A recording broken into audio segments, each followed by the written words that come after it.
Hello, it's good to be able to speak to you on this most unusual of Palm Sundays. If you saw the Eucharist on either on Facebook or on YouTube, then you will have seen that I blessed palm crosses. I'm going to send one of these out to each of the households of which I have addresses for from the electoral roll. So if you do not receive one, I do apologise. It means I do not have your address. If you would like me to send one to you, I'm happy to do so, but please just email me your address and I can post one out, but it probably won't get to you until after Easter Day. Can I just reassure everyone that my entire household, we have been isolated for the best part of 3 weeks. None of us has shown any signs of infection, and I will be making sure I wash my hands when I put everything into the envelopes, so they will be as safe as I can make.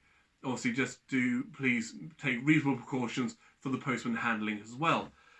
Other things which will be in the envelope which you'll receive is an order of service for Easter Day.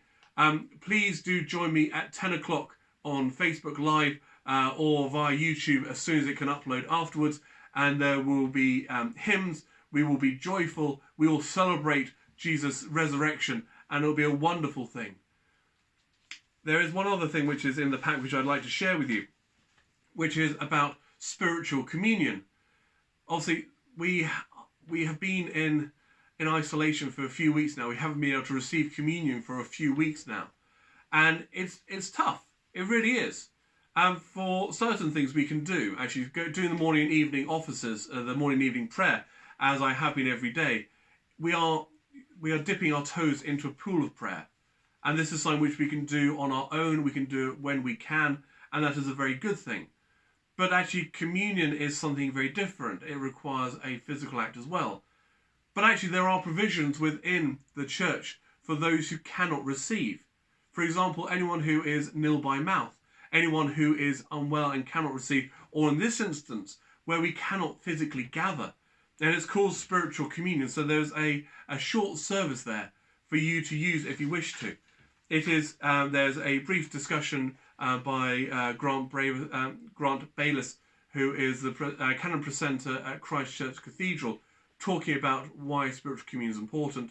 And then there's a short order of service which allows you to spend time with God, to spiritually receive the blessed sacraments, to be able to reflect, rejoice, and give thanks for that which Jesus has done for us, his crucifixion and his resurrection. I don't know how long this is going to go on for. I don't know how long we are going to be isolated. We get differing reports every day. They're saying that they're modelling and the curves are changing. But actually, as I said in my sermon today, we are united through Christ. We are united together, even though we are separate. And actually, this sending out the palms is a part of the way to actually recognise that we are together. Because these palms are for all of us. They are for all of us to be able to rejoice Christ's triumphant entry. When we have Easter Sunday, when we celebrate the Eucharist, and when you make use of the spiritual communion booklets, it is a way for us again to be together through Christ, even though we are separate.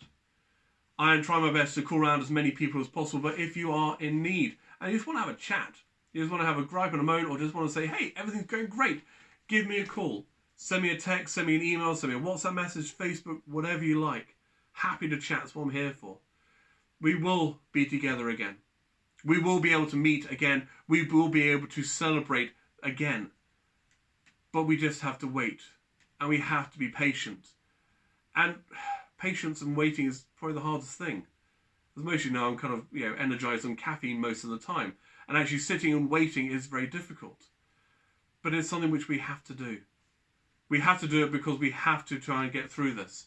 If we keep on going out, we will keep spreading the infection and we'll have to wait even longer. So I ask you for your continued patience. Hold on, stay strong, stay with Christ, because together we can get through this. Together we will stop this virus from spreading and we will be together at the end. So until we can see each other again, God bless, stay safe, and God bless, and be with your families as well.